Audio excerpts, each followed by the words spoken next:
Hello, അമ്മ മനസ്സിൻ്റെ പുതിയൊരു എപ്പിസോഡിലേക്ക് എല്ലാവർക്കും സ്വാഗതം. ചാനൽ ആദ്യമായിട്ട് കാണുന്നവരാണെങ്കിൽ ഒന്ന് സബ്സ്ക്രൈബ് ചെയ്തിട്ട് ലൈക്ക് ചെയ്യണേ. അപ്പം മഹേന്ദ്രൻ ലക്ഷ്മിക്ക് ആകെ കൺഫ്യൂഷൻ ആയിരിക്കുകയാണ്. ശരിക്കും മേഘ ആരുടെ മകളായിരിക്കും? അവരാകെ കൺഫ്യൂഷനാണ്. അങ്ങനെയാണെങ്കിൽ ഇതിനൊക്കെ പിന്നിൽ വലിയൊരു കഥ തന്നെ നടക്കുന്നുണ്ടാവും. ഒരുപക്ഷെ ചന്ദ്രികയെ നമ്മളിൽ നിന്ന് പിരിച്ചതുപോലും അവരായിരിക്കും. അവരെന്തോ ഒരു ലക്ഷ്യം മുന്നിൽ കണ്ടിട്ട് തന്നെയാണ് ഇതിനൊക്കെ ഇറങ്ങി തിരിച്ചിരിക്കുന്നത്. ആദ്യം നമ്മൾ അതാണ് കണ്ടുപിടിക്കേണ്ടത്. മഹേന്ദ്രൻ പറയുന്നത് കേട്ടപ്പോൾ അത് ശരിയാണെന്ന് ലക്ഷ്മിക്കും തോന്നുകയാണ്. അതേസമയം ചന്ദ്രികയുടെ നാട്ടിലാണെങ്കിലും മലറിനെ പിടിച്ചുകൊണ്ടുപോയ അവർ ഗുണ്ടയുടെ അടുത്ത് എത്തിയിരിക്കുകയാണ് ചന്ദ്രിക.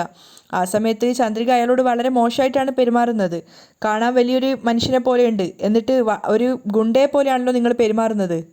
നാലാണുങ്ങളെ ഇതേപോലെ നിർത്തിയിട്ട് ഒരു പെണ്ണിനോട് സംസാരിക്കാൻ നാണയില്ലേ നിങ്ങൾക്ക്? ഇതുകൊണ്ട് തന്നെ നിങ്ങൾക്ക് എത്രത്തോളം ധൈര്യമുണ്ടെന്ന് എനിക്ക് നന്നായിട്ട് മനസ്സിലായി. ചന്ദ്രിക വല്ലാതെ അയാളെ അപമാനിച്ചുകൊണ്ടേയിരിക്കുകയാണ്. ചന്ദ്രികയുടെ അപമാനം അതിര് കടന്നപ്പോൾ അയാൾ പറയുന്നുണ്ട്, ചന്ദ്രിക നീ എന്നെ വല്ലാതെ അപമാനിക്കുകയാണ് എൻ്റെ അനുയായികൾക്ക് മുന്നിൽ വെച്ചിട്ട്. എന്നിട്ട് അവരോട് എല്ലാവരോടും പുറത്തേക്ക് പോകാൻ പറയാണ്, ഇനി ഞാൻ വിളിച്ചിട്ട് മാത്രം ഇങ്ങോട്ടേക്ക് വന്നാൽ മതിയെന്ന്. അവരെയൊക്കെ അവിടുന്ന് പറഞ്ഞയച്ചതിന് ശേഷം അയാൾ ചന്ദ്രികയോട് പറയുന്നുണ്ട്, ചന്ദ്രിക നീ പറഞ്ഞതുപോലെ ഇപ്പം ഞാൻ തനിച്ചേ ഉള്ളൂ.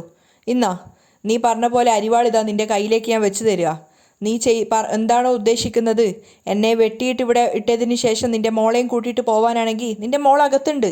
നിനക്ക് നിൻ്റെ മോളെയും കൊണ്ട് പോവാം എന്നെ വെട്ടിയിട്ടതിന് ശേഷം. അയാൾക്ക് ശരിക്കും വല്ലാതെ ദേഷ്യം വന്നിട്ടുണ്ടായിരുന്നു ചന്ദ്രികയുടെ അപമാനം സഹിക്കാതെ. അപ്പോൾ ചന്ദ്രിക ചെറുതായിട്ടൊരു ഭയത്തോടെയാണ് ആ സമയത്ത് അവിടെ നിൽക്കുന്നത്. അപ്പോൾ അയാൾ ചോദിക്കുന്നുണ്ട്, എന്താ നോക്കുന്നേ? ഇന്നാ പിടിക്ക്, അരിവാള് പിടിക്ക്, വെട്ട്. ചന്ദ്രിക ഭയന്ന് പിന്നോട്ടേക്ക് നടക്കുകയാണ്. അപ്പോൾ അയാളാണെങ്കിൽ അരിവാൾ നീട്ടിയിട്ട് പറയുന്നുണ്ട്, ഇന്നാ വെട്ട് വെട്ട് എന്ന് പറഞ്ഞ് ചന്ദ്രിക ഇങ്ങനെ പ്രകോപിപ്പിച്ചുകൊണ്ടിരിക്കുകയാണ്. ചന്ദ്രിക പറയുന്നുണ്ട്, വേണ്ട എൻ്റെ അടുത്ത് വരരുത്. ചന്ദ്രികയ്ക്ക് നേരെ വെട്ടുകത്തി നീട്ടിയിട്ട് അയാൾ പറയാണ്, വെട്ട്. എൻ്റെ ആളുകൾക്ക് മുന്നിൽ വെച്ചിട്ട് എന്നെ വല്ലാതെ നീ അപമാനിച്ചു. അതിന് നിനക്ക് എന്തെങ്കിലും ഒരു ശിക്ഷ തന്നാലേ എൻ്റെ മനസ്സിന് സമാധാനാവൂ. ചന്ദ്രിക അയാളെ ഭയന്ന് പിന്നോട്ട് പോയി അവസാനം ഒരു തെങ്ങിൻ്റെ അടുത്തേക്ക് വന്നിട്ട് അതിനെ ചാരി നിൽക്കുകയാണ്. അപ്പം അയാൾ വെറിയോടെ പറയുന്നുണ്ട്, അങ്ങനെ ചെയ്താൽ മാത്രമേ എൻ്റെ കൂടെയുള്ള അനുയായികൾ ഇനി എന്നെ വില വെക്കുള്ളൂ. ഇന്നാ വെട്ട് വെട്ട്. ചന്ദ്രിക ഭയന്നുകൊണ്ട് പറയുന്നുണ്ട്, വേണ്ട. അപ്പോഴേക്കും ഏകദേശം ചന്ദ്രിക തെങ്ങിന് ചാരി നിൽക്കുകയാണ്. അയാളും അവൾക്ക് അടുത്ത് എത്തിയിട്ടുണ്ടായിരുന്നു. അയാൾ ആ വെട്ടുകത്തി നിലത്തിടുകയാണ്.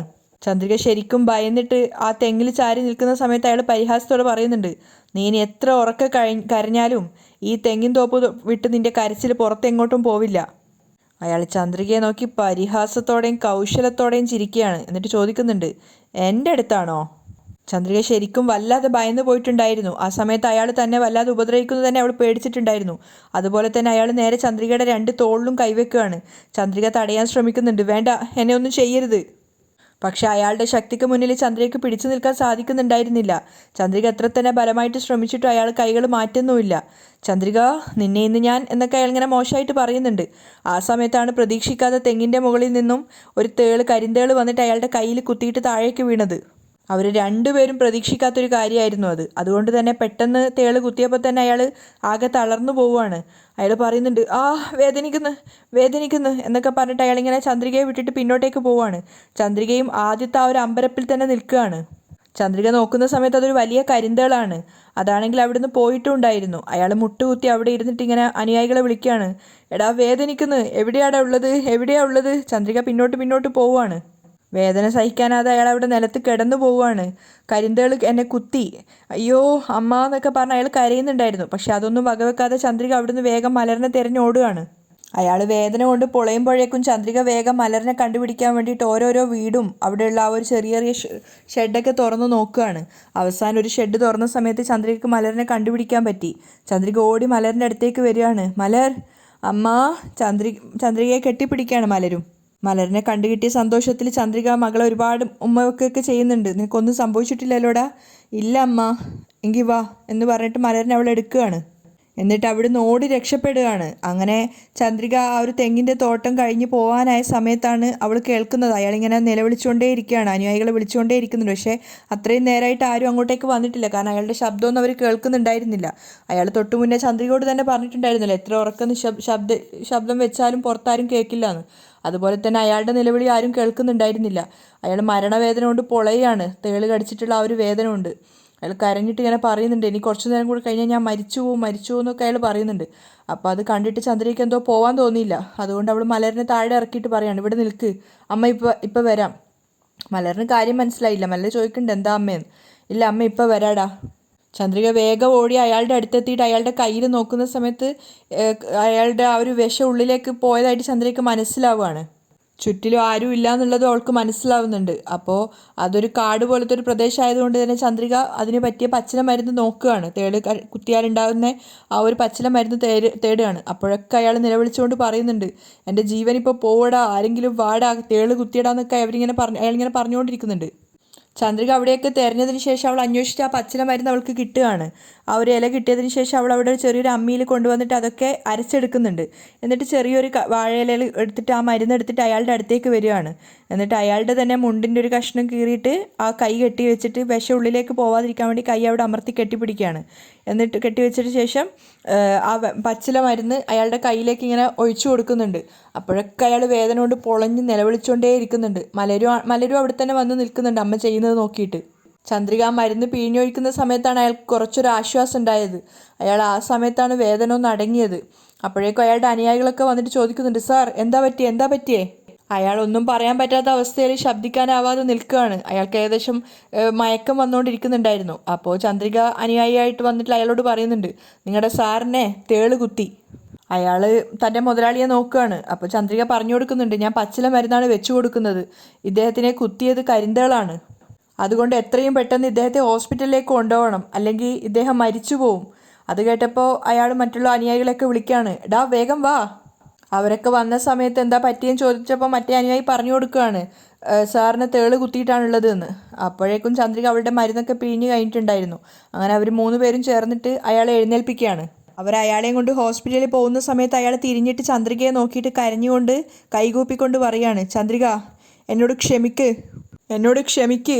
അയാൾ കരഞ്ഞുകൊണ്ടാണ് പറയുന്നത്. അപ്പോൾ ചന്ദ്രിക മറ്റുള്ള ആൾക്കാരോട് പറയാണ്, എന്തിനാ എന്നെ തന്നെ നോക്കിക്കൊണ്ട് നിൽക്കുന്നത്, വേഗം അദ്ദേഹത്തെയും കൊണ്ട് ഹോസ്പിറ്റലിലേക്ക് പോ. അങ്ങനെ അവരെല്ലാവരും അയാളെയും കൂട്ടിയിട്ട് ഹോസ്പിറ്റലിലേക്ക് പോവുകയാണ്. അതിനുശേഷം മാത്രമാണ് ചന്ദ്രിക മലറിനെയും കൂട്ടിയിട്ട് വീട്ടിലേക്ക് പോകുന്നത്. അതേസമയം ചെന്നൈയിലാണെങ്കിൽ ജാനകിയും വാസുദേവനും അതുപോലെ ആരതിയൊക്കെ കൂടെ ഒരു റൂമിലിരുന്നിട്ട് സംസാരിക്കുകയാണ്. അപ്പോൾ മേഘ അങ്ങോട്ടേക്ക് വരുന്നുണ്ട്. മാമ, അമ്മായി. മേഘ ചിരിച്ചുകൊണ്ടാണ് വരുന്നത്. അപ്പോൾ അവരും സ്വീകരിക്കുന്നുണ്ട്. വാ മേഘ, ഇന്ന് ഞാൻ നിങ്ങൾക്ക് എല്ലാവർക്കും ഒരു സ്പെഷ്യലായിട്ട് വിരുന്ന് തരുന്നുണ്ട്. മേഘ സന്തോഷത്തോടെയാണ് പറയുന്നത്. സ്പെഷ്യൽ വിരുന്നോ? എന്താ മോളെ കാര്യം? വാസുദേവൻ ചോദിക്കുകയാണ്. അപ്പോൾ മേഘ പുഞ്ചിരിച്ചുകൊണ്ട് പറയുന്നുണ്ട്, നാളെ തൊട്ട് ഞാൻ കമ്പനിയുടെ ചെയർമാൻ ആവാൻ പോവുകയാണ്. അത് കേട്ടതും വാസുദേവൻ അവളെ പുകഴ്ത്തിക്കൊണ്ട് ചിരിക്കുകയാണ്. അപ്പോൾ മേഘ പറയുന്നുണ്ട്, അതുകൊണ്ട് ഞാൻ നിങ്ങൾക്ക് എല്ലാവർക്കും ഒരു സ്പെഷ്യൽ വിരുന്ന് തരാമെന്നാണ് കരുതുന്നത്. അവരെല്ലാവരും മേഘയുടെ ആ ഒരു വിജയത്തിൽ സന്തോഷിക്കുകയാണ്. ജാനകിയും പറയുന്നുണ്ട്, തീർച്ചയായിട്ടും ഞങ്ങൾ എല്ലാവരും സപ്പോർട്ട് ചെയ്യും മേഘ. അങ്ങനെ ആരതിയോട് പറയാണ്, വാ എന്നെ ഹെൽപ്പ് ചെയ്യ്, കുറച്ച് അടുക്കളയിൽ ഹെൽപ്പ് ചെയ്യുന്നു. അങ്ങനെ ആരതിയും കൂട്ടിയിട്ട് പോകുന്നുണ്ട്. ആ സമയത്ത് വാസുദേവൻ ജാനകിയോട് പറയുന്നുണ്ട്, കണ്ടില്ലേ ജാനകി, മേഘയ്ക്ക് നമ്മളോട് എത്രമാത്രം സ്നേഹമുണ്ടെന്ന്. അങ്ങനെ മേഘ ഭക്ഷണമൊക്കെ ഉണ്ടാക്കിയതിന് ശേഷം വാസുദേവനെയും ജാനകിയെയും മുത്തശ്ശിയും ആരതിയൊക്കെ കൂട്ടിയിട്ട് ഭക്ഷണം കഴിക്കാനിരിക്കുകയാണ്. അവൾ തന്നെയാണ് എല്ലാവർക്കും വിളമ്പി കൊടുക്കുന്നത്. ആരതി മേഘയോട് ഇരിക്കാൻ പറഞ്ഞെങ്കിലും മേഘ പറയുന്നുണ്ട്, വേണ്ട ഞാൻ വിളമ്പിത്തരാം, നീ ഇരിക്കുന്നു. അങ്ങനെ ആരതിയും കൂടെ അവർക്കൊപ്പം ഭക്ഷണം കഴിക്കാനിരിക്കുകയാണ്. ഒരുപാട് ഐറ്റങ്ങളൊക്കെ മേഘ ഉണ്ടാക്കിയിട്ടുണ്ടായിരുന്നു. അതൊക്കെ ഓരോരുത്തരുടെ വാഴയിലയിലായിട്ട് അവൾ വിളമ്പി കൊടുക്കുകയാണ്. മാത്രമല്ല ഭക്ഷണം കഴിച്ചപ്പോൾ വാസുദേവൻ ചോദിക്കുന്നുണ്ട്, ഇതൊക്കെ നീയാണ് ഉണ്ടാക്കിയതെന്ന്. മേഘ പറയാണ്, ഒക്കെ ഞാൻ തന്നെ ഉണ്ടാക്കിയത്, നീ ഇത്രയും നന്നായിട്ട് പാചകം ചെയ്യുന്ന എനിക്ക് അറിയില്ലായിരുന്നു, ഞാൻ കരുതിയത് നിനക്ക് പാചകമൊന്നും അറിയില്ല എന്നാ. അപ്പോൾ മുത്തശ്ശി പറയുന്നുണ്ട്, അത് നിങ്ങൾ ഇതുവരെ മേഘ ഉണ്ടാക്കിയ ഫുഡ് കഴിക്കാത്തത് കൊണ്ടാണ്. ഞാൻ ഒരുപാട് തവണ കഴിച്ചിട്ടുണ്ട്, അതുകൊണ്ട് എനിക്കറിയാം മേഘ നന്നായിട്ട് പാചകം ചെയ്യുന്നുള്ളത്. ആരതിയും മേഘയെ പുകഴ്ത്തുകയാണ്. നീ ഇത്രയും നന്നായിട്ട് ഭക്ഷണം ഉണ്ടാക്കുന്ന കരുതിയില്ല മേഘ, ഇത്രയും വലിയൊരു രഹസ്യം നീ ഞങ്ങളിൽ നിന്നൊക്കെ മറച്ചു വെച്ചു എന്നൊക്കെ പറഞ്ഞ് മേഘയെ സോപ്പിടുകയാണ്. അപ്പോൾ മുത്തശ്ശി ചിന്തിക്കുന്നുണ്ട്, എൻ്റെ മകൾ ഉണ്ടാക്കുന്നത് പോലെ തന്നെ നല്ല ടേസ്റ്റി ആയിട്ടുള്ള ഫുഡാണ്. മുത്തശ്ശിയുടെ മനസ്സിൽ മേഘയുടെ അമ്മയുടെ മുഖമാണ് തെളിയുന്നത്. അവർ ചിന്തിക്കുന്നുണ്ട്, പക്ഷേ ഈ ഒരു ഭക്ഷണം കഴിക്കാൻ ഇവളുടെ അമ്മയ്ക്ക് ഭാഗ്യമുണ്ടായില്ല. എല്ലാവരും മേഘ ഉണ്ടാക്കിയ ഭക്ഷണം ആസ്വദിച്ച് കഴിക്കുകയാണ്. അപ്പോഴാണ് ആകെ ഡെസ്പായിട്ട് സിദ്ധാർത്ഥ് സ്റ്റെയർ ഇറങ്ങി വരുന്നത് ജാനകി ശ്രദ്ധിക്കുന്നത്. അപ്പോൾ ജാനകി മേഘയോട് പറയുന്നുണ്ട്, സിദ്ധു വരുന്നുണ്ട്, അവനെയും കൂടെ ഭക്ഷണം കഴിക്കാൻ വിളിക്കാൻ. അപ്പോൾ മേഘയാണെങ്കിൽ നല്ല പുഞ്ചിരിച്ചുകൊണ്ട് തന്നെ വിളിക്കുകയാണ്, സിദ്ധു വാ ഭക്ഷണം കഴിക്കാമല്ലോ എന്ന്. സിദ്ധു അവിടെ ഡൈനിങ് ടേബിളിനടുത്ത് എത്തിയ സമയത്താണ് ആ ഒരു വിരുന്ന് കൊടുത്തതിൻ്റെ കാരണം മേഘ പറയുന്നത്. നാളെ മുതൽ ഞാൻ കമ്പനിയുടെ ചെയർമാൻ ആവാൻ വേണ്ടിയിട്ട് ആഗ്രഹിക്കുന്നു, അതിനുള്ള തീരുമാനം എടുത്തു. സിദ്ധാർത്ഥ് ശരിക്കും ഷോക്കാവാണ്. അപ്പം മേഘ പറയുന്നുണ്ട്, അതുകൊണ്ടാണ് എല്ലാവർക്കും സ്പെഷ്യലായിട്ട് ലഞ്ചൊക്കെ ഞാൻ തന്നെ ഉണ്ടാക്കിയത്, നീയും വന്ന് ഭക്ഷണം കഴിക്കുക. അപ്പോൾ സിദ്ധാർത്ഥ് ദേഷ്യത്തോടെ ചോദിക്കുന്നുണ്ട്, എന്ത് ചെയർമാനോ? ഹലോ, ആരുടെ കമ്പനിയിൽ ആര് ചെയർമാൻ? ഇതൊക്കെ നിനക്ക് തന്നെ ഓവറായിട്ട് തോന്നുന്നില്ലേ? സിദ്ധാർത്ഥിൻ്റെ സംസാരം കേട്ട് എല്ലാവരും ആകെ ഡെസ്പായിട്ട് നിൽക്കുകയാണ്. മുത്തശ്ശിയും മേഘയും ഒക്കെ. അപ്പോൾ സിദ്ധാർത്ഥ് പറയുന്നുണ്ട്, ഒരു കമ്പനിയുടെ ചെയർമാൻ ആയിരിക്കാൻ എന്തൊക്കെ യോഗ്യത വേണമെന്ന് പോലും നിനക്കറിയില്ല. അതിനൊക്കെ ഒരു അർഹത പോലും വേണം. നീയൊക്കെ ഒരു ചെയർമാനാണോ? സിദ്ധാർത്ഥ് ഭീഷണിപ്പെടുത്തുന്ന സ്വരത്തിൽ മേഘയോട് പറയുന്നുണ്ട്, ഇങ്ങോട്ട് നോക്ക്, മര്യാദയ്ക്ക് നിന്റെ പേരിലുള്ള സ്വത്തുക്കളൊക്കെ മഹേന്ദ്രൻ അങ്കിളിൻ്റെ പേരിൽ തിരിച്ചെഴുതി കൊടുത്തിട്ട് എവിടെയെങ്കിലും അനങ്ങാതെ ഇരുന്നോ, ഇല്ലെങ്കിൽ നീ വല്ലാതെ കഷ്ടപ്പെടും മേഘ. അപ്പോൾ മേഘയും തിരിച്ച് അതേപോലെ തന്നെയാണ് പ്രതികരിക്കുന്നത്. ശരി, കാണാം ആരാണ് കഷ്ടപ്പെടാൻ പോകുന്നതെന്ന്. സിദ്ധാർത്ഥ ദേഷ്യത്തോടെ അവിടുന്ന് പോവുകയാണ്. അപ്പോൾ വാസുദേവൻ ജാനകിയോട് പറയുന്നുണ്ട്, ജാനകി എന്തിനാ സിദ്ധുവിനെ ഭക്ഷണം കഴിക്കാൻ വേണ്ടി വിളിച്ചത്? നോക്കിയേ, ഇപ്പം എന്തൊക്കെയോ പറഞ്ഞ് പ്രശ്നം ഉണ്ടാക്കി പോയില്ലേ? മേഘയും ആകെ ഡെസ്പായിട്ട് നിൽക്കുകയാണ്. അപ്പോൾ വാസുദേവൻ പറയുന്നുണ്ട്, ഈ സിദ്ധാർത്ഥിന് മഹേന്ദ്രനും ലക്ഷ്മിയും പറയുന്നത് മാത്രമാണ് വേദവാക്യം, മറ്റുള്ളവർ പറയുന്നത് കുറച്ചുപോലും കേൾക്കില്ലെന്നേ. അപ്പോൾ ജാനകി പറയുന്നുണ്ട്, നമുക്ക് നോക്കാം, ഇതൊക്കെ കുറച്ചു കാലത്തേക്കേ ഉണ്ടാവൂ, അതിനുശേഷം അവനും നമുക്കൊപ്പം ചേർന്നോളും. അപ്പോൾ മേഘ എല്ലാവരോടായിട്ട് പറയുന്നുണ്ട്, ഞാൻ ചെയർമാൻ ആവുന്നതിൽ ഇവിടെ പലർക്കും ഇഷ്ടമില്ല, അതെനിക്കറിയാം, പക്ഷെ അത് കുഴപ്പമില്ല. പിന്നെ നിങ്ങൾക്ക് വേറൊരു ഗുഡ് ന്യൂസ് കൂടിയുണ്ട്. ഞാൻ ചെയർമാനായിട്ട് പദവി ഏറ്റെടുത്തതിന് ശേഷം നമ്മുടെ ഓഫീസിൽ ഞാൻ പല ചേഞ്ചുകളും കൊണ്ടുവരും. അതിലാദ്യം തന്നെ ചെയ്യാൻ വേണ്ടി പോകുന്നത് മാമനെ തിരിച്ച് ഞാൻ ഫിനാൻസ് ഹെഡാക്കി മാറ്റും എന്നുള്ളതാണ്. വാസുദേവന് വല്ലാത്ത സന്തോഷം തോന്നുന്നുണ്ട് അത് കേട്ടപ്പോൾ. മാത്രമല്ല ജാനകിക്കും. ആരതിയും പറയുന്നുണ്ട്, super Megha, thank you Megha, thank you so much. Vasudevan സന്തോഷം കൊണ്ട് പറയാണ്. അപ്പോൾ കണ്ണ് നിറഞ്ഞുകൊണ്ട് ജാനകി പറയുന്നുണ്ട്, മേഘ, അന്ന് എൻ്റെ ഭർത്താവിനെ കള്ളൻ എന്നൊരു പേരിൽ നിന്നും നീ രക്ഷിച്ചു. ഇന്ന് അതേ ഓഫീസിൽ തന്നെ ഇദ്ദേഹത്തെ വീണ്ടും ഫൈനാൻസ് ഹെഡും ആക്കുന്നു. മരണം വരെ നിനക്ക് മുന്നിൽ ഞങ്ങൾ കടപ്പെട്ടിരിക്കും മോളെ. അപ്പോൾ മേഘയും സന്തോഷത്തോടെ പറയുന്നുണ്ട്, അവസാനം വരെ നിങ്ങൾ എനിക്ക് കൂട്ടായിട്ടുണ്ടെങ്കിൽ ഇതുപോലെ ഒരുപാട് സഹായങ്ങൾ ഞാൻ നിങ്ങൾക്ക് ചെയ്തു തരും. അപ്പോൾ അവരും പറയാണ്, ഒരുപാട് സന്തോഷമുണ്ട് മോളെ. മുത്തശ്ശി ഇടം കണ്ടിട്ട് മേഘയൊന്ന് നോക്കുകയാണ്. ഇതൊക്കെ മേഘയുടെ ഒരു അടവാണെന്നുള്ള അർത്ഥത്തിൽ. അപ്പോൾ ജാനകി ഇതൊന്നും മനസ്സിലാവാതെ പറയുന്നുണ്ട്, വയറ് മാത്രമല്ല മനസ്സും നിറഞ്ഞുപോയി മോളെ. അവസരം മുതലാക്കിക്കൊണ്ട് മുത്തശ്ശി പറയുന്നുണ്ട്, ജാനകി, കൂടെ ജനിച്ച സഹോദരിയാണ് നീ, എന്നിട്ടും ഇതുവരെ മഹേന്ദ്രൻ നിനക്ക് വേണ്ടി ഒന്നും ചെയ്തിട്ടില്ല. മേഘ ശരിക്കും ആരോ ആണ്, എന്നിട്ടും നിനക്കും നിന്റെ കുടുംബത്തിനും എന്തൊക്കെയാ ചെയ്യുന്നതെന്ന് നോക്കിയാ. ഇതിനൊക്കെ നിങ്ങൾ എപ്പോഴും നന്ദിയുള്ളവരായിരിക്കണം. അപ്പോൾ ജാനകി പറയുന്നുണ്ട്, തീർച്ചയായിട്ടും ചെറിയമ്മേ. മേഘയ്ക്കും അത് കേട്ടപ്പോൾ വല്ലാത്ത സന്തോഷം തോന്നുകയാണ്. അങ്ങനെ രാത്രിയായ സമയത്ത് സിദ്ധാർത്ഥ ആകെ വിഷമിച്ചിരിക്കുകയാണ്. അവനാകെ ഒറ്റപ്പെട്ടൊരവസ്ഥയിലാണ് ഉണ്ടായിരുന്നത്. അവൻ ചന്ദ്രികയാണ് കോൾ ചെയ്യുന്നത്. ചന്ദ്രിക മലറിനെ ഉറക്കിയിട്ട് ഉറങ്ങാൻ കിടക്കുന്ന സമയത്താണ് ഫോൺ റിങ് ചെയ്യുന്നത്. ഈ സമയത്ത് ആരായിരിക്കും വിളിക്കുന്നത് എന്ന് പറഞ്ഞ് അവൾ ഫോൺ എടുത്ത് നോക്കുമ്പോൾ സിദ്ധാർത്ഥിൻ്റെ നമ്പറാണ്. സിദ്ധു സാറാണല്ലോ വിളിക്കുന്നത്, എന്തായിരിക്കും ഈ നേരത്ത്? ചന്ദ്രിക, പറയൂ സർ. സോറി ചന്ദ്രിക, ലൈറ്റ് നൈറ്റിൽ കോൾ ചെയ്ത് നിന്നെ ബുദ്ധിമുട്ടിച്ചതിൽ ക്ഷമിക്കണം. നീ ഉറങ്ങിയിട്ടുണ്ടായിരുന്നോ? ഏയ് ഇല്ല സർ, ഇപ്പോഴാണ് മലറിനെ ഉറക്കിയിട്ട് ഞാനും ഉറങ്ങാൻ വേണ്ടി കിടന്നത്. ഓ, എന്താ സർ, എന്തെങ്കിലും പ്രശ്നമുണ്ടോ? ചന്ദ്രിക, ഇവിടെ ഒരുപാട് പ്രശ്നങ്ങൾ നടക്കുകയാണ്. എന്ത് പ്രശ്നം സർ?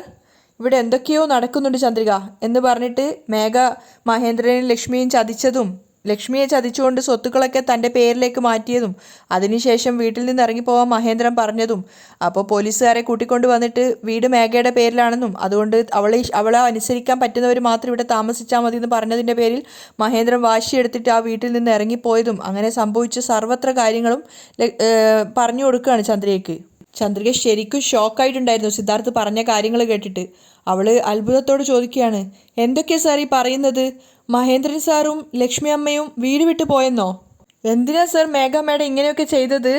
അപ്പോൾ സിദ്ധാർത്ഥ് പറയാണ്, മേഘ യഥാർത്ഥ മകളല്ല, അതുകൊണ്ട് ഇനി യഥാർത്ഥ അവകാശി വന്നു കഴിഞ്ഞാൽ മേഘയെ അവർ പറഞ്ഞു വിടുമോയെന്ന് പേടിച്ചിട്ട് സ്വത്തുക്കളൊക്കെ മഹേന്ദ്രൻ അങ്കിൾ അറിയാതെ അവളുടെ പേരിലേക്ക് മാറ്റിയതാണ്. മേഘ മേഡം എന്തുകൊണ്ടാണ് ഇങ്ങനെ ചെയ്തതെന്ന് എനിക്ക് മനസ്സിലാവുന്നില്ല. മഹേന്ദ്രൻ സാറും ലക്ഷ്മി അമ്മയും എത്രമാത്രം വേദനിക്കുന്നുണ്ടാവും. ചന്ദ്രികയുടെ ഉള്ളിൽ നീറുകയാണ്, കാരണം സ്വന്തം അമ്മയും അച്ഛനും ആണല്ലോ. അപ്പോൾ സിദ്ധാർത്ഥ് പറയുന്നുണ്ട്, ചന്ദ്രിക, ഈ സമയത്ത് നീ അവിടെയുള്ളത് നല്ലതാണെന്ന് എനിക്ക് തോന്നുന്നില്ല. അറ്റ്ലീസ്റ്റ് നീയെങ്കിലും കൂടെ ഉണ്ടെങ്കിൽ അവർക്കൊരു സമാധാനം ഉണ്ടാവുമായിരുന്നു. ചന്ദ്രിക അതിന് മറുപടിയൊന്നും പറയുന്നില്ല. മാത്രമല്ല സിദ്ധാർത്ഥ് പറയുന്നുണ്ട്, ഞാൻ നിന്നോട് നിർബന്ധിക്കുകയാണെന്ന് കരുതണ്ട, താല്പര്യമുണ്ടെങ്കിൽ മാത്രം വന്നാൽ മതി. ചന്ദ്രികയ്ക്ക് എന്താ മറുപടി പറയേണ്ടതെന്ന് അറിയില്ലായിരുന്നു. അവൾക്ക് വല്ലാത്ത സങ്കടം തോന്നുകയാണ്. അപ്പോൾ സിദ്ധാർത്ഥ് പറയുന്നുണ്ട്, ശരി ചന്ദ്രിക, സമയം ഒരുപാട് വൈകി, നീ ഉറങ്ങിക്കോളൂ. കോള് കട്ടായതിനു ശേഷവും ചന്ദ്രിക ചിന്തിക്കുന്നുണ്ട്, മേഘ മേഡം എന്തിനായിരിക്കും ഇങ്ങനെയൊരു തെറ്റ് ചെയ്തത്? അവർ ചെയ്തത് വലിയൊരു തെറ്റ് തന്നെയാണ്. മഹേന്ദ്രൻ സാറും ലക്ഷ്മി അമ്മയും എങ്ങനെയായിരിക്കും ഈ ഒരു ഘട്ടത്തെ സഹിച്ചതെന്ന് മനസ്സിലാവുന്നില്ലല്ലോ. അങ്ങനെ പിറ്റേന്ന് നേരം വെളുത്തതിന് ശേഷം മഹേന്ദ്രനും ലക്ഷ്മിയും സിദ്ധാർത്ഥും കൂടെ പോലീസ് സ്റ്റേഷനിലേക്കാണ് വന്നിട്ടുള്ളത്. അപ്പോൾ അവിടെ ഉള്ളൊരു കോൺസ്റ്റബിളിനോട് പറയാണ് AC ഞാൻ കാണണം, മഹേന്ദ്രൻ വന്നിട്ടുണ്ടെന്ന് പറഞ്ഞാൽ മതി. അതുപോലെ തന്നെ കോൺസ്റ്റബിൾ പോയിട്ട് AC-നോട് പറയാണ് മഹേന്ദ്രൻ എന്ന് പറഞ്ഞ ഒരാൾ കാണാൻ വന്നിട്ടുണ്ടെന്ന്. അപ്പോൾ വേഗം തന്നെ അവരോട് അകത്തേക്ക് പോകാൻ പറയുന്നുണ്ട്. അവരകത്തേക്ക് പോയതിന് ശേഷം അവരോട് 3 പേരോടായിട്ട് അവിടെ ഇരിക്കാൻ പറയുന്നുണ്ട്. മാത്രമല്ല, നിങ്ങൾ 3 പേരും വന്നിട്ടുണ്ടെങ്കിൽ ഗൗരവമുള്ളൊരു വിഷയമായിരിക്കും എന്ന് എനിക്ക് തോന്നുന്നു. മഹേന്ദ്രൻ ലക്ഷ്മിയെ നോക്കിയിട്ട് സങ്കടത്തോടെ ഇരിക്കുകയാണ്. ലക്ഷ്മിയും എവിടുന്ന് തൊട്ടാ പറഞ്ഞു തുടങ്ങണ്ടേന്ന് അറിയാത്തൊരു വിഷമത്തിലാണുള്ളത്. അവിടെയാണ് ഇന്നത്തെ എപ്പിസോഡ് വൈൻഡപ്പ് ചെയ്യുന്നത്.